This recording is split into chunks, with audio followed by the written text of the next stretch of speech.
안녕하세요. 저는 40대 아줌마이고 아들 하나와 같이 살고 있습니다. 저는 재혼을 했었습니다. 이번 사연에서 그 얘기를 좀 해볼까 해요. 잘 키운 아들 하나 건사하길 바라는 게 저의 유일한 삶의 목표인데 이번에 처음으로 위기를 좀 겪었어요.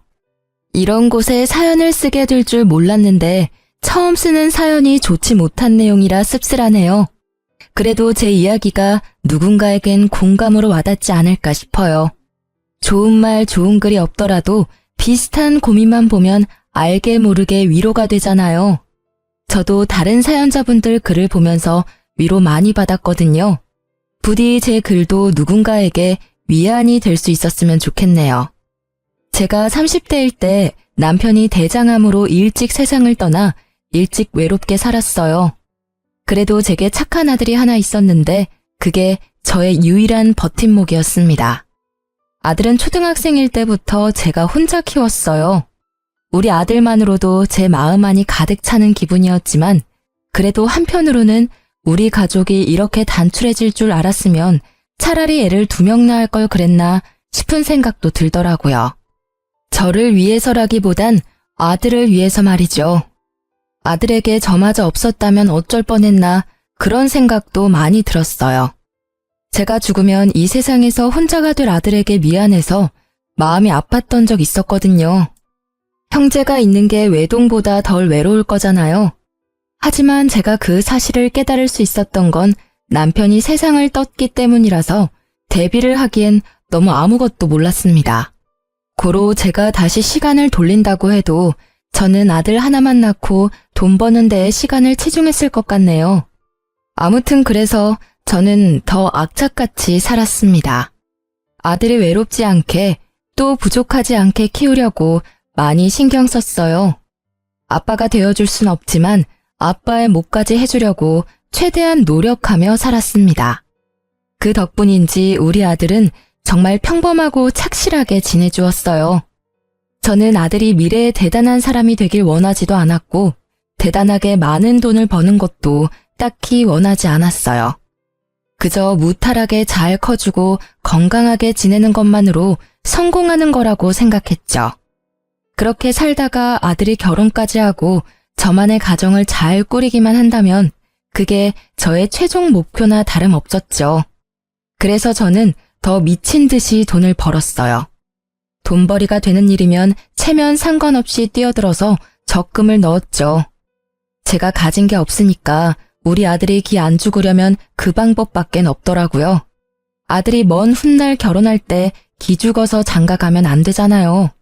그거 하나만 바라보고 사니까 돈 버는 게 딱히 힘든 줄도 모르고 살 수 있었어요. 저한테는 돈 일절 안 쓰고 차곡차곡 모으는 게 일도 아니었죠. 가난한 제 형편에 그나마 다행이었던 건 아들이 큰 병을 앓은 적이 없다는 건데요. 아무래도 죽은 남편과 제가 아들을 지키려는 집념이 강했기에 하늘이 그 기도를 들어주신 게 아닌가 싶네요. 그런데 제게 뜻밖의 인연이 찾아왔는데요. 그때가 아들을 초등학교 고학년까지 키운 시기였습니다. 제가 당시 어느 동네 빵집에서 일을 했는데 거기 사장님이 저와 비슷한 또래였어요. 사장님이 제게 먼저 관심을 표현해줘서 저도 모르게 마음이 열렸고 그렇게 재혼을 하게 된 거예요. 남편도 재혼인 입장이었던지라 저희는 별다른 예식을 치르지 않았습니다. 그냥 혼인신고만 했죠. 처음엔 남편의 고백이 부담스러웠습니다. 남편도 재혼 입장이었다고 하지만 남편에겐 자식이 없었거든요. 그리고 남편은 번듯하게 운영하는 빵집이 있었으나 저는 무기계약으로 일하는 아르바이트생이라서 누가 봐도 남편이 손해보는 재혼이었습니다. 그런데도 제가 남편의 청혼에 응할 수밖에 없었던 이유는 남편이 저를 많이 사랑해줬던 것도 물론이지만 남편이 우리 아들을 자기 아들처럼 잘해줬기 때문이었어요. 제가 솔직히 친정도 없고 혼자 험한 세상과 부딪혀야 해서 많이 힘들었는데요. 그 순간마다 남편이 큰 도움이 되었습니다. 우리 아들도 아빠가 생겼다고 좋아하더라고요. 새 남편을 금세 아빠로 인정하며 잘 따르는 걸 보고서 재혼을 결심했던 거였죠. 근데 남편이 저의 모든 사정을 이해해줬다고 해서 시모까지 저의 존재를 그대로 받아들일 거란 확신이 없잖아요. 보통은 저처럼 사정이 열악한 며느리를 좋아하는 시모는 없을 겁니다. 그걸 알아서 시모와의 갈등을 단단히 마음먹고 인사를 드리러 갔었는데요. 처음 인사 갔을 때 솔직히 긴장 많이 했는데 의외로 시모 인상이 굉장히 선한 겁니다. 그래도 겉모습을 보고 사람을 판단하는 건 좀 많이 이르니까 끝까지 긴장을 풀지 않고 시모에게 최대한 예의를 갖추려고 했어요. 그런 저의 마음을 눈치챈 건지 시모가 의외로 정말 고마운 말을 해주더라고요. 나는 우리 아들이 2번 다시 장가 못 가고 혼자 쓸쓸히 살다 갈 줄 알았어. 나 죽기 전에 아들 잘 사는 거 못 보고 가나 했는데 정말 고마워. 그런 말씀 마세요.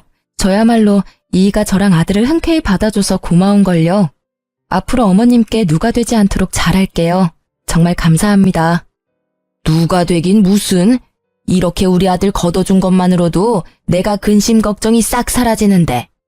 그나저나 어머님 소리 듣기 참 좋다. 우리 앞으로 잘 지내보자. 우리 아들이 겉모습만 멀쩡하지 속은 순 맹탕이라서 허점이 많아. 그래도 2번 이혼하는 일은 없어야 하지 않겠어? 나한테 하소연하고 이해 좀 해줘. 제가 이 일을 미워할 리가 있나요? 맹탕이라는 건 사실 착하다는 뜻이기도 하잖아요. 저야말로 허점투성이라 이이가 힘들지는 않을지 모르겠어요. 같이 노력하면서 살아야겠죠. 실제 시모는 순진한 분위기를 많이 풍겼습니다. 말을 할 때도 목소리를 잘 못 높였고 모든 게 조심스러웠으며 저를 안쓰럽게 봐주었죠. 저는 그런 시모와 하루빨리 어색함을 풀기 위해서 우리 아들과 남편보다 시모의 편의를 더 봐주기도 했습니다. 그런데 하나 마음에 걸리는 게 있었다면 바로 결혼 자금이었어요. 저한테 목돈이라고 할 만한 돈은 우리 아들 장가 갈 때 주려고 몇 년째 모으고 있던 적금뿐이었습니다. 그런 사정을 남편이 알고 있거든요. 그래서 제가 그 부분에 고민을 나누려고 조심스레 말을 꺼냈더니 남편이 저보고 돈 낼 필요 없다고 하더라고요. 자기 명의로 된 집이 이미 있는데 뭐하러 돈을 쓰냐면서 그냥 자기 집에 들어와 살면 된다고 하더라고요. 자기 명의로 된 집이 이미 있는데 뭐하러 돈을 쓰냐면서 그냥 자기 집에 들어와 살면 된다고 하더라고요. 그런 뜻으로 말한 거 아니야. 결혼은 같이 하는 건데 나도 돈을 내긴 해야지. 어떻게 당신 손해보는 재혼을 하겠어. 내가 집까지 하는 건 힘들 것 같아서 혼수 때문에 의논하려고 했던 거야. 우리 아들만 생각하기로 했잖아. 그러려고 악착같이 살아온 거 아니었어? 우리가 나중에 이 일을 하고 있을지 어떻게 될지 모르는데 우리 재혼 때문에 아들 미래에까지 피해가 되면 안 되잖아. 제 아들을 생각하는 남편의 마음은 엄마인 저마저도 감동할 정도였어요. 저보고 계속해서 아들 결혼 자금 모으라고 자기 일하는 곳에 저를 정식 직원으로 받아주기까지 했습니다. 결혼했어도 월급이랑 근로복지 혜택까지 챙겨주었죠. 그런 고마운 남편의 마음 덕분에 저는 재혼하는 데에 돈을 거의 안 들이게 되었습니다. 그렇다고 받기만 할 순 없었어요. 저는 우리 아들한테 드는 돈만큼은 제가 책임지려고 했어요. 일부러 아들 학교에 필요한 돈이나 개인적인 용돈 등 그런 부분은 남편한테 말조차 안 했습니다. 하지만 남편이 그걸 미리 눈치채고서 저 몰래 아들한테 용돈을 주더라고요. 너무 미안해서 남편과 가게에 단 둘이 있는 시간을 이용해 남편에게 얘기를 한 적도 있었어요. 우리 아들 신경 써줘서 너무 고마운데 애 용돈 안 챙겨줘도 돼. 내가 이미 주고 있는데 뭐하러 2번 줘. 애 버릇 들면 어쩌려고. 버릇 들 만한 애가 아니던데 뭘. 그리고 이젠 내 자식이기도 해. 내가 내 자식한테 용돈 주고 싶다는데 왜 그래? 이러면 나 당신이랑 아들 사이에서 소외받는 것 같단 말이야. 전 남편을 여의고 아들 앞에서 늘 대담한 엄마인 척했지만 사실 저도 사람인지라 늘 무섭고 힘들고 의지할 곳이 필요했거든요. 지금 남편을 보면서 하늘이 저를 불쌍하게 여겨 천사를 보내줬다는 생각까지 했었어요. 재혼인데도 이런 남편을 얻었다는 것이 제게는 굉장한 축복이었습니다. 남편만이 제게 잘한 것도 아니었어요. 시모마저도 제게 많은 노력을 보여주셨어요. 시댁에 가면 시모가 제 손에 물 한 방울 안 묻히게 하려고 얼마나 노력해주는지 모릅니다. 정말 몸둘 바를 모를 정도였죠. 재혼을 하고 나니 제게도 기댈 수 있는 가족이 생겨서 그런가 어느 순간부터 마음이 꽉 찬 느낌을 받기도 했어요. 그리고 시모는 나이가 많은데도 불구하고 참 정정하셨는데요. 혼자서 경로당도 잘 놀러 가시고 시장도 잘 보고 하더라고요. 그런 시모가 멋있어 보이기도 했습니다. 아무튼 저는 우리한테 잘해주는 시모가 고마워서 시댁에 자주 찾아갔어요. 시모도 손주 생긴 걸 너무 좋아해줘서 제 아들을 자주 보고 싶다고 하더라고요. 그래서 친해질 겸 우리 아들이 학교를 마치면 저랑 남편이 퇴근할 때까지 시모와 같이 있게 했습니다. 그렇게 재혼 생활을 보낸 지 1년 정도 지났을 때였는데요. 저랑 남편의 결혼 기념일이 다가왔는데 시모랑도 같이 기념을 하고 싶더라고요. 저랑 남편과 아들이 잘 지낼 수 있었고 만날 수 있었던 건 시모의 도움도 컸기 때문이죠. 그래서 당일 시모한테 연락을 했거든요. 근데 전화를 안 받으시더라고요. 아들한테 연락을 해봤더니 시모가 화장실에 있다고 해서 굳이 2번 연락 안 하고 바로 시댁으로 향했어요. 제가 남편보다 일찍 마쳐서 장을 본 후에 혼자서 시댁을 찾아갔습니다. 그때 우리 아들이 이제 사춘기라 그런지 시모 보러 잘 안 가려고 했었거든요. 그날은 제가 따로 연락해서 시댁에 가 있으라 했기 때문에 아들 혼자 시댁에 먼저 가 있는 참이었어요. 아들이 좀 귀찮고 싫어하는 티를 냈으나 기념일이니까 어쩔 수 없이 저희 말을 따라준 거죠. 도착하고 저는 시댁의 비밀번호를 알고 있어서 알아서 누르고 들어갔습니다. 그랬더니 예상치 못하게 옷 하나 걸치지 않은 시모를 마주치고 말았어요. 시모도 놀랐겠지만 저도 너무 놀라서 순간 주저앉을 뻔했습니다. 어머 깜짝이야. 넌 왜 초인종도 안 누르고 들어오니? 죄송해요. 연락드렸는데 어머님이 안 받으시길래 바쁜 줄 알고 그냥 들어왔죠. 그런데 왜 속옷바람으로 계세요? 아, 그랬니? 나야 뭐 목욕하고 나오는 길이니까 그렇지. 시모가 처음에 저를 보자마자 굉장히 험악한 표정을 지었는데요. 한 번도 시모의 그런 모습을 본 적이 없어서 순간 잘못 본 줄 알았습니다. 제가 엄청 잘못한 기분이라 더 찔리기까지 했어요. 근데 제가 더 당황스러웠던 건 우리 아들이 거실에 떡하니 TV를 보고 있는 상황인데도 시모가 아무렇지 않게 자연인 상태로 돌아다니더라고요. 아무리 가족이라고 해도 이런 게 이해될 수 있는 상황인가요?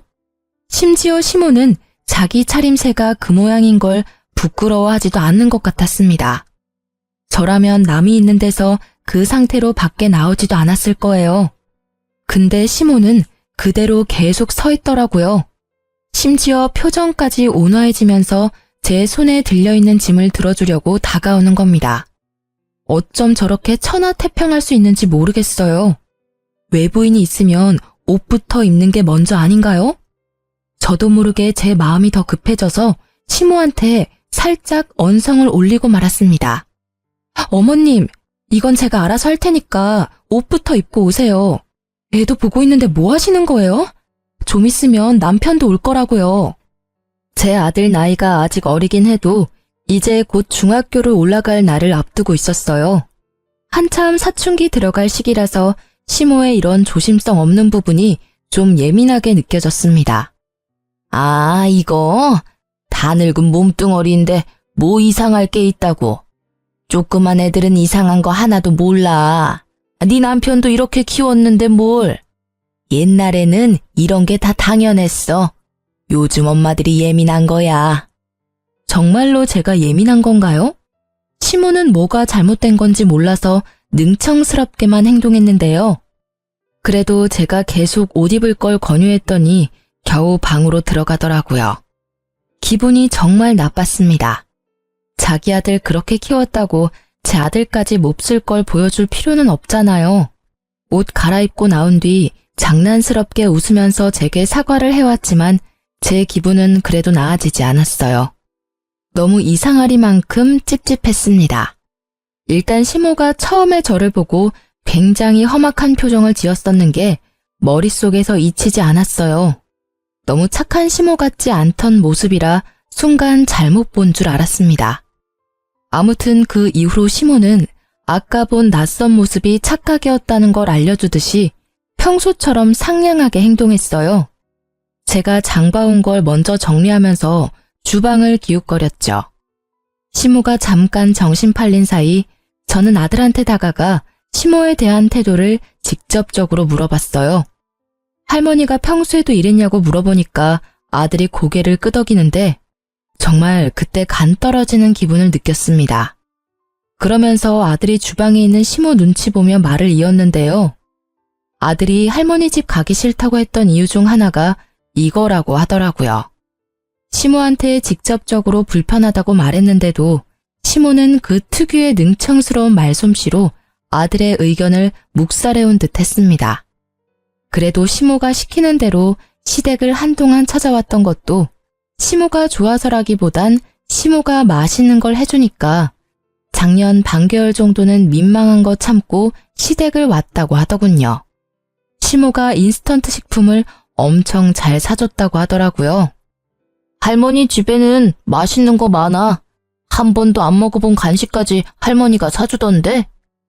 아들이 할머니 냉장고에는 물보다 음료수가 더 많다는 소리까지 하길래 그게 무슨 소리인가 싶어서 주방에 가 냉장고를 확인했습니다. 그런데 정말로 이런 냉장고가 있을 수 있나 싶었어요.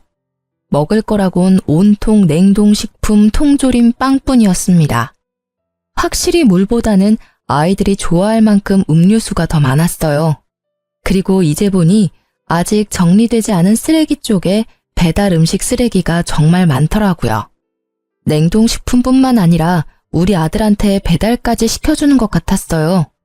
자식까지 있는 어른의 집이라고 하기엔 정말 경악스러웠습니다. 그 사이 시모는 제가 장 본 것을 뒤적거리더니 고개를 절레절레 저으며 한 소리 했어요. 애가 있는데 겨우 소고기만 사왔어? 애들은 이런 거 잘 안 먹을 텐데. 이러면 애들 성장 속도가 느려진다고. 애들이 밥숟가락을 안 드는데 어디 키가 크겠어? 대체 저게 무슨 말인지 시모는 애초에 제 대답을 들을 생각으로 묻는 게 아니었습니다. 이미 자기만의 답을 정해놓고 아들한테 직접 물어봤어요. 시모가 우리 아들한테 피자 먹겠냐고 권유를 했는데 그 뉘앙스가 한두 번이 아니라는 게 느껴지더라고요. 그때 아들은 고민하다가 제 눈치를 보더니 고개를 절레절레 저었습니다. 그러니까 시모가 그 사실을 눈치채고 저한테 잔소리를 하는 거예요. 애들은 먹고 싶은 거 먹으면서 커야 돼. 나중에 어른 돼서는 이런저런 이유 때문에 더 못 먹어. 당연히 가끔씩 먹죠.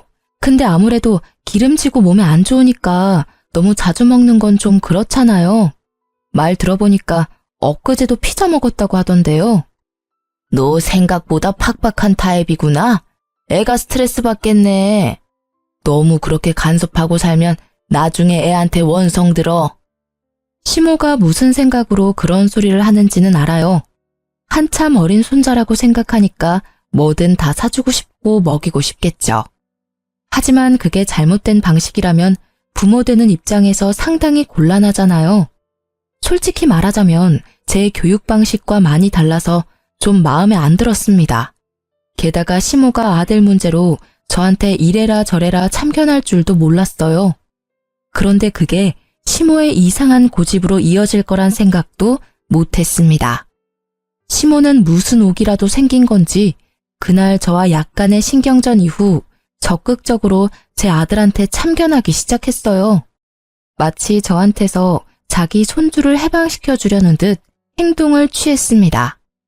제가 자리만 비우면 시모가 아들한테 제 험담 비슷한 걸 했어요. 엄마가 이런 거 못하게 하지? 이 할머니 집에 오면 얼마든지 할 수 있고 놀 수 있고 먹을 수 있어. 다른 애들은 다 그렇게 사는데 내가 보기엔 네 엄마가 너무 팍팍한 것 같아. 이러면 친구들 사이에서도 뒤처지지 않아? 저희 아들이 말을 많이 하는 걸 안 좋아하는데 시모가 계속 아들한테 말을 시키면서 아이한테 나쁜 영향을 끼치더라고요. 그래서 웬만하면 제가 아들에게 굳이 시댁 가보라고 시키지 않았어요. 아들도 오히려 편해하더라고요. 시모가 저한테 전화해서 아들 얘기를 해도 친구랑 놀러가서 집에 없다고 말하며 시모와의 약속을 피하게 만들었어요. 그렇게 지내는 게 불편했지만 그래도 아들이 시모랑 같이 있는 것보단 나았습니다. 그러던 어느 날이었어요. 아들이랑 단둘이 있는 시간에 남편이 택배를 한가득 챙겨오는 겁니다. 엄마가 괜히 외식하는데 돈 쓰지 말고 집에서 해 먹으라네. 아들이 좋아하는 걸로만 골랐대. 엄마도 참 손자 사랑이 넘쳐. 남편이 들고 온 건 전부 다 냉동식품이었습니다. 그걸 보니까 한숨이 나오더라고요. 심지어 남편은 한참 크고 있는 아들의 영양 섭취는 생각도 안 하는 건지 삼시세끼 냉동식품 먹으면 식사 준비도 안 힘들고 좋겠다고 하는 거예요. 저는 시모가 자리에 없는 김에 그제야 남편한테 시모에 대한 불만을 얘기했어요. 해야 할 것 같았습니다. 아무래도 애랑 어머님이랑 거리를 좀 둬야 할 것 같아. 어머님이 생각보다 애 앞에서 너무 조심성이 없더라. 애랑 같이 있는데도 옷을 입지를 않으셨대. 무슨 자연인처럼. 그리고 작년까지만 해도 어머님이 우리 애 매일 봐줬잖아. 그때 매끼를 인스턴트만 먹였대. 그게 왜? 엄마는 그냥 손주가 이뻐서 표현하는 건데. 원래 할머니들이 그런 거야. 다른 집은 매질하는 할머니도 있다는데 맛있는 거 사주는 할머니면 완전 100점짜리 아니야? 그 마음은 알지. 근데 방식이 잘못됐잖아. 우리 아들 이제 사춘기라서 어머님처럼 조심성 없는 태도로 대하면 점점 예민해질 거라고. 걱정하지 마. 아무 문제 없어. 나도 그렇게 자랐는데 당신 나랑 결혼할 때만 해도 전혀 몰랐잖아. 예민한 건 당신이 더 예민한 것 같은데 요즘 왜 그래? 그래도 남편은 이해를 해줄 거라 믿었는데 제 말을 전혀 못 알아듣는 듯 했습니다. 남편은 말이 안 통하고 시모는 계속 애한테 안 좋은 영향만 주니 결국 저 혼자서 조치를 취해야 했어요. 할 수 없이 저는 아들이 시댁에 절대 가지 못하도록 학원 보내는 걸로 방법을 취했습니다. 정말 다행히도 아들 학원 덕분에 시모랑 아들 만나는 횟수가 대폭 줄어들었어요. 그러자 시모가 불만이 쌓였는지 다른 수를 쓰기 시작했는데요. 이젠 직접 우리 집을 찾아오기 시작한 겁니다. 집에 너무 자주 찾아오는 것 같더니 손주 얼굴 한번 보고 간다는 핑계로 집에 눌어붙어 있는 시간이 늘어갔어요. 그렇게 오래 죽치고 앉아있다 보면 당연히 귀가 시간이 늦어지잖아요. 그럼 자고 가기도 하셨는데 이젠 그 횟수가 많아지더라고요. 그러면서 어느 날엔 제가 불평이라도 할까봐 미리 선수치기도 했습니다. 우리 아들 집인데 내가 좀 들락거린다고 신경 쓰이는 건 아니지? 내가 원래 우리 아들 집에 자주 왔다 갔다 했었거든. 너네 신혼 1년 즐기라고 그동안 참아줬으니까 이제는 같은 가족끼리 안 그래도 되잖아. 물론 저랑 남편이 결혼 자금 아낀다고 결혼식을 안 했고 제가 모은 돈을 아들 위해 쓰라고 혼수조차 안 하긴 했습니다. 제가 남편과 부부이지만 어떻게 보면 남편 집에 얹혀 사는 게 맞아요. 하지만 그렇다고 이미 가정이 생긴 집안에 멋대로 들락날락 하는 게 말인가요? 재혼하고부터는 엄연히 저랑 남편의 집이잖아요. 대체 왜 시모가 1년 정도는 봐줬다고 생색을 내는 걸까요? 시모는 집도 따로 있으면서 자기 아들 집까지 자기 집이라 생각하는 것 같았습니다. 시모가 한마디 두마디 할 때마다 얼마나 뻔뻔하게 들렸는지 몰라요. 자기가 뭘 실수하고 있는지도 전혀 모르는 얼굴이었는데 그게 은근히 사람 속을 터지게 했습니다. 여기서 제가 불평하면 저만 이상한 사람이 되는 거였어요. 시모가 상황을 그렇게 만들어 갔으니까요. 무엇보다 시모가 제 아들 일에 참견하는 걸 넘어서 남편에게도 만만치 않게 신경 쓰기 시작했는데요. 점점 시모 위주로 돌아가기 시작하는 집안 분위기를 보면서 우리 가족이 잘못될까봐 그게 제일 무서웠습니다. 일단 남편한테는 자기 아들이니까 이래라 저래라 제 입맛에 맞도록 지시를 많이 했고요. 우리 아들한테는 자기 손주니까 나이 많은 자기가 멋대로 키우려고 이렇게 저렇게 시켰죠. 그걸 남편이 신경 안 쓰고 내버려 둔다는 것도 제 스트레스를 키우는데 한몫했습니다. 솔직히 이건 좀 아니잖아요. 그래서 저는 참다 남편을 따로 불러서 시모가 우리 집에 자주 오는 걸 불편하다고 얘기했습니다. 그러니까 남편이 뭔가 곤란하다는 듯 착잡한 표정으로 되받아쳤는데요. 엄마가 혼자 지내기 외롭다고 합가하재. 내가 그러자고 했어. 얼마 전에 부동산한테 얘기해서 엄마 집 정리 중이야. 뭐? 그걸 왜 나한테 한마디 말도 없이 마음대로 진행해? 당신도 엄마랑 지내는 거 좋아했잖아. 엄마한테 자주 찾아가길래 그럴 바엔 같이 사는 게 낫겠다고 생각했지. 그건 옛날 일이지. 지금은 어머님이 우리 애한테 이상한 영향 끼쳐서 불편하단 말이야. 어머님이랑 우리 애 안 마주치게 하려고 내가 일부러 학원까지 보냈는데 말이 이상하다. 우리 엄마가 무슨 짓을 했다고 그렇게까지 소외시켜. 그리고 여기 내 집이야. 당신도 우리 집에 얹혀 살고 있는 입장인 거 몰라? 내가 내 집 마음대로 사용하겠다는데 왜 불만을 가져? 이게 무슨 청청병력 같은 소리일까요? 시모가 합가 제안을 한 것만으로 충격인데 저에게 선택권도 없이 남편 마음대로 시모와의 합가를 준비하고 있었다는 것은 그야말로 배신이나 다름없다고 느꼈습니다. 이것도 제가 예민한 걸까요? 남편은 어차피 우리 둘 다 일하러 나가는데 아들이 혼자 집에 있으면 저녁 챙겨줄 사람 없으니까 시모가 있는 게 좋지 않냐고 하더라고요. 남편이 우리 아들을 생각하는 방향과 제가 우리 아들을 생각하는 방향이 점점 크게 달라지는 것 같아서 곤란했어요. 당신이야말로 말 서운하게 하네. 나랑 우리 아들이 얹혀 산다고 생각했던 거야? 그래, 맞는 말인데 그래도 당신은 우리를 가족으로 생각하고 함께 사는 거라고 말해줄 줄 알았어. 뭐 어찌됐든 우리 애도 이제 중학생인데 누가 간섭하는 거 스트레스 되거든? 어머님이랑 절대 못 붙여놔. 당신이 말 못하겠으면 내가 어머님한테 가서 말씀드릴게. 남편과 싸우는 한이 있더라도 절대 합가는 막아야 했어요. 그래서 시모를 정말로 찾아갈 생각이었는데요. 그럴 필요가 없었습니다. 우리 싸우는 모습을 마침 집에 들어오던 시모가 다 듣게 되었거든요. 저랑 남편은 시모를 발견하고 무척 당황했어요. 남편이 뒤늦게 시모를 챙기려고 했는데 시모가 성난 얼굴로 남편을 밀치며 들어오더니 제게 성을 냈습니다. 네가 날 아주 짐짝 취급하는구나. 무서워서 못 살겠네. 내가 어디 네 아들 잡아먹을까봐 그러는 거니? 그동안 속으로 나를 끔찍하게 욕했겠네. 늑다리 할망구가 어줍잖게 가족이라고 설쳐대서 보기 싫었겠다.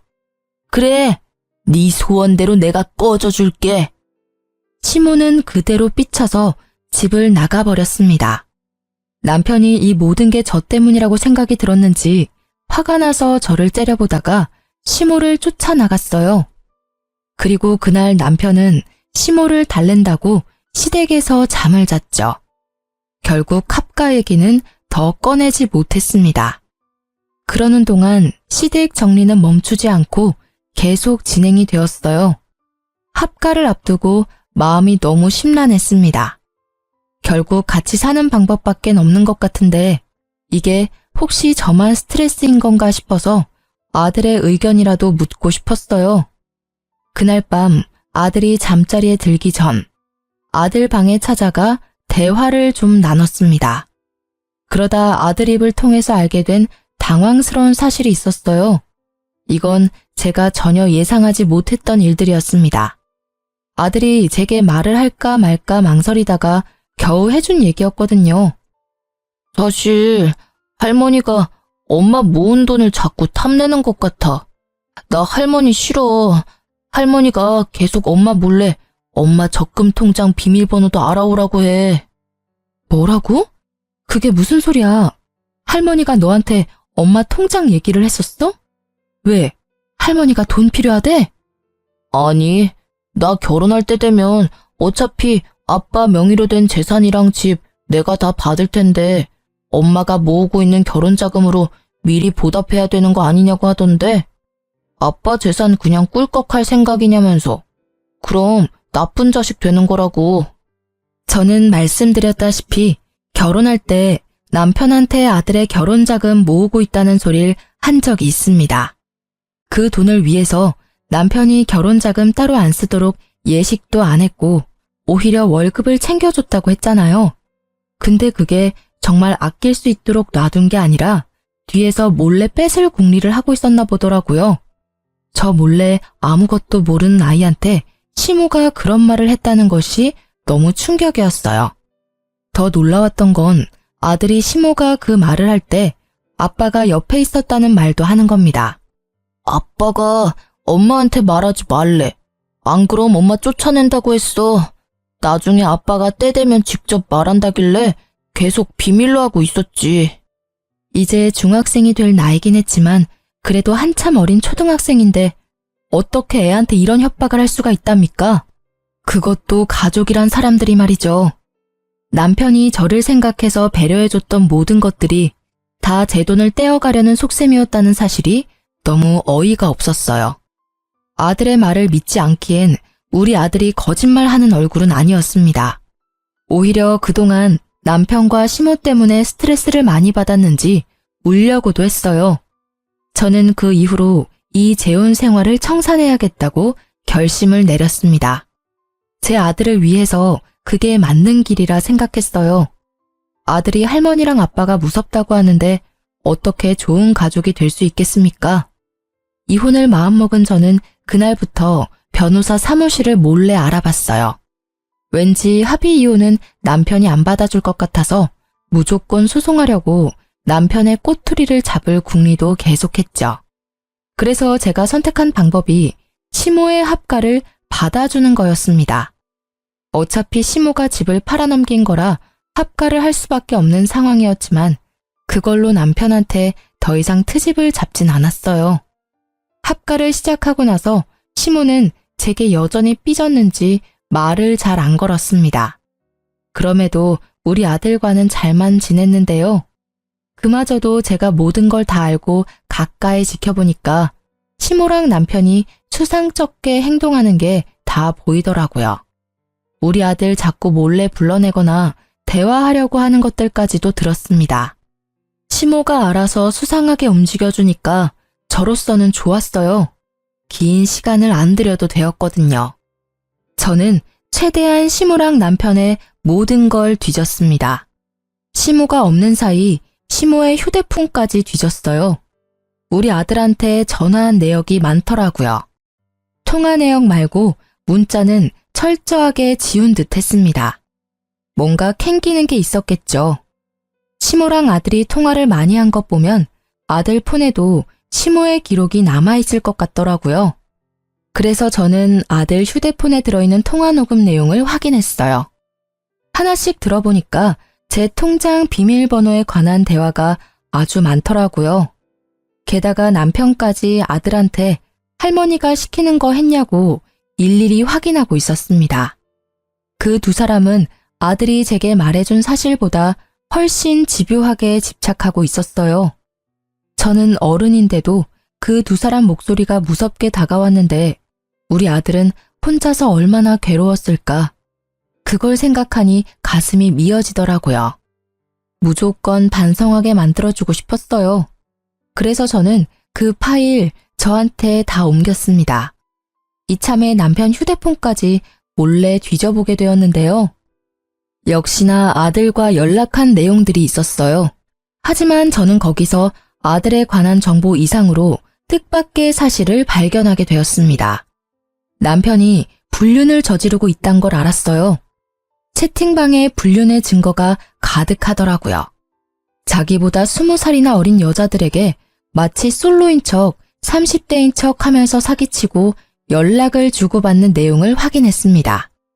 심지어 모르는 남의 사진까지 사칭해서 자기 얼굴인 척 사진을 주고받았더군요. 차마 눈 뜨고 보지 못할 사진들을 훑어보면서 화가 치밀어 올랐어요. 고작 이 정도밖에 안 되는 남자한테 푹 빠진 제가 한심하게 느껴졌습니다. 일단 저는 그걸 다 사진으로 찍었어요. 남편이 발뺌 못하도록 채팅방 내용까지 찍었죠. 정말 많은 정황들 때문에 다행히 소송이 가능해졌어요. 그제야 저는 아들과 따로 살 작은 원룸까지 찾기 시작했고 이삿짐을 하나하나 정리하기 시작했습니다. 그리 큰 짐은 안 챙겼고요. 중요한 물건이랑 아들 것만 따로 챙겼어요. 아들한테만 우리의 사정을 설명해 준 뒤에 남편이랑 시모 몰래 야반 도주를 하게 되었습니다. 식탁에 이혼 소송장과 메모지만 놓고 나왔어요. 그 사람들이랑 얼굴 보고 인사하고 싶지 않았거든요. 혹시 제가 실수하는 것일까봐 아들한테 한 번 더 물어봤습니다. 다시 이혼을 해도 되겠냐고 미안하다고 하면서 물었더니 아들이 오랜만에 제게 진심 어린 미소를 보여주더라고요. 그냥 괜찮다는 말만 하는데도 아들 표정은 그 이상으로 밝았어요. 아들에게 정말 미안했지만 그래도 아들이 좋아해주니 안심은 되더군요. 전보다 못한 집이었어도 아들이랑 둘만 있으니까 마음이 그렇게 편할 수가 없었어요. 진작에 이렇게 둘이서 살았어야 하는 건데 저의 괜한 욕심 때문에 아들까지 몹쓸 경험을 하게 만든 것 같아서 후회가 되었네요. 아무튼 그 다음날 난리가 날 걸 당연히 예상했습니다. 아침부터 시모랑 남편한테 불나게 전화가 오더라고요. 아들 학교를 알고 있는 그들로부터 완전 숨을 순 없었기 때문에 전화는 받았어요. 당신 정신 나간 거야? 설마 집 나갔어? 한마디 말도 없이 이게 무슨 무례야. 이혼이라니 뭔 개소리냐고. 결혼이 애들 장난도 아니고 뭐 때문에 이러는지 말을 해야지. 무례가 뭔지 모르는 거야?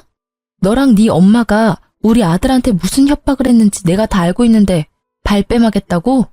너만큼은 안 그럴 줄 알았는데 네가 제일 쓰레기야.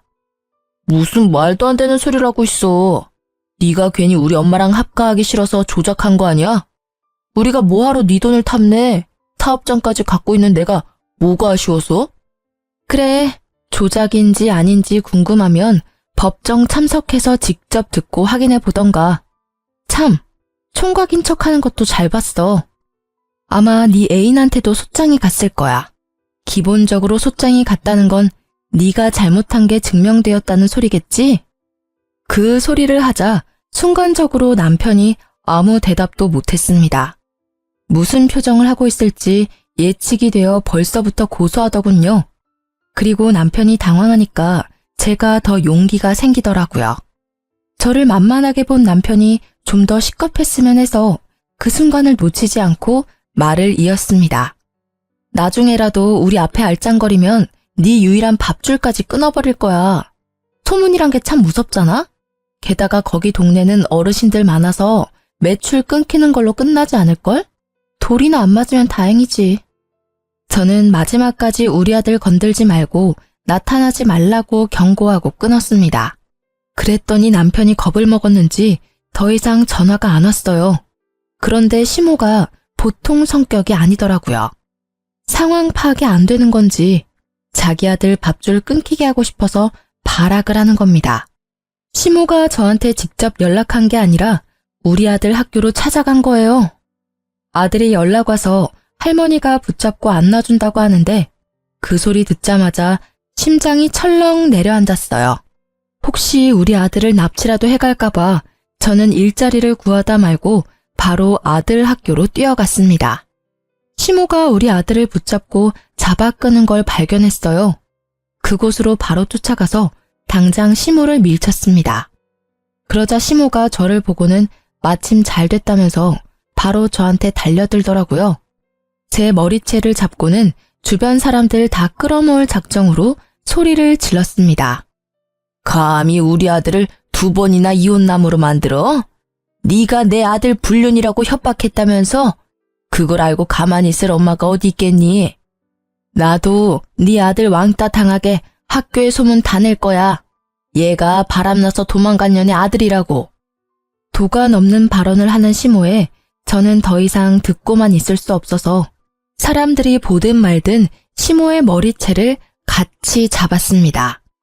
시모가 엄살이 심해서 바로 저한테서 손을 떼더라고요. 그 틈을 놓치지 않고 저는 바로 시모의 귀싸대기까지 갈겨줬어요. 내가 그쪽 아들한테 분명 우리 앞에 나타나지 말라고 경고했을 텐데 전달 못 받았나 봐요. 그렇다면 다시 똑똑히 말해줘야겠다. 이제부터 그쪽은 아들 앞길 막는 엄마가 되는 거예요. 엄마 때문에 아들 인생 제대로 쪽나면 아들이 어떻게 나올까 궁금하네요. 이 싹수 없는 것이 감히 어른한테 손찌검을 해? 돈도 없는 거지 주제에 네가 해봤자 뭘 할 수 있다고 난리야? 나라고 가만히 있을 것 같아? 너 사람 잘못 건드렸어. 네, 그럼 어디 해보세요. 어느 누가 더 망가질지 해보면 알겠네요. 저 지금부터 그쪽 아들 인생 제대로 박살내줄 건데 이건 다 그쪽 탓인 거예요? 그대로 아들을 데리고 집으로 돌아온 저는 그날 이후 남편 동네에 직접 찾아가서 빵집 사장이 불륜을 저질러서 이혼 소송 당했다는 사실을 마구마구 퍼뜨렸습니다. 어르신들에게 손수 증거 사진까지 보여주면서 입소문 퍼뜨렸어요. 역시나 말하기 좋아하는 어르신들 덕분에 여기저기 입소문이 터졌습니다. 어르신들은 남편 빵집에 굳이 찾아가서 침을 뱉고 쌍욕하고 손가락질을 했어요. 남편 빵집에서 샀던 빵을 더럽다고 도로 돌려주는 어르신들도 있었습니다. 사실을 모르던 남편은 속수무책 당할 수밖에 없었어요. 빵집 이미지가 제대로 망가져서 남편 가게 매출은 뚝뚝 떨어졌고 남편이 그냥 거리만 지나가도 쓰레기를 쳐맞는 수준이 되었습니다. 남편은 이렇게 일을 만든 것이 저뿐이라고 생각했는지 저한테 전화가 왔더라고요. 이혼해 주겠다잖아. 이건 약속이랑 다르지. 당신 때문에 동네에서 고개를 못 들고 다닌다고. 어떻게 한 입으로 두 말을 할 수가 있어? 내가 너한테 뭔 짓을 했다고. 넌 아무 짓 안 했지. 네 엄마한테 물어봐. 네 엄마가 갈 때까지 가보자는 식으로 나오길래 나도 갈 때까지 가주겠다고 약속했을 뿐이야. 우리 아들 학교 찾아와서 매달리는 건 진짜 아니잖아. 원망하고 싶으면 네 엄마를 탓해야 될 거야. 아마 남편이 시모한테 가서 엄청나게 따졌을 겁니다. 그럼 시모가 제 탓으로 화살을 돌리면서 변명을 하겠죠. 결국엔 두 사이의 갈등이 산불처럼 불어나서 멀어질 거예요. 제가 진정으로 원하는 결말이네요. 아쉽게도 결말을 두 눈으로 확인하진 못했어요. 두 사람이 급하게 이사를 가는 바람에 그 뒤로는 어찌 사는지 모르거든요. 아마 둘 다 나이가 많아서 새 출발하기는 좀 많이 어려울 겁니다. 그들과 반대로 저는 재산 분할 소송까지 해서 남편 명의로 된 집값까지 조금 얻을 수 있었어요.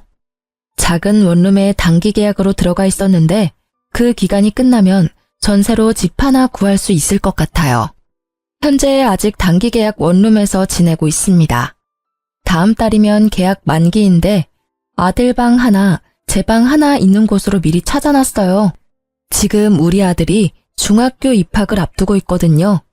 집을 그 주변으로 찾아놨는데 우리 계약이 만기될 때까지 자리가 있었으면 좋겠네요. 글을 쓰면서 재혼을 해버린 제 자신을 다시 한번 반성하게 되었습니다. 정말 좋은 시간이었어요.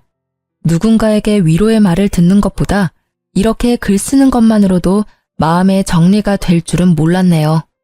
앞으로도 정리하고 싶은 일들이 생기면 종종 들려야겠어요.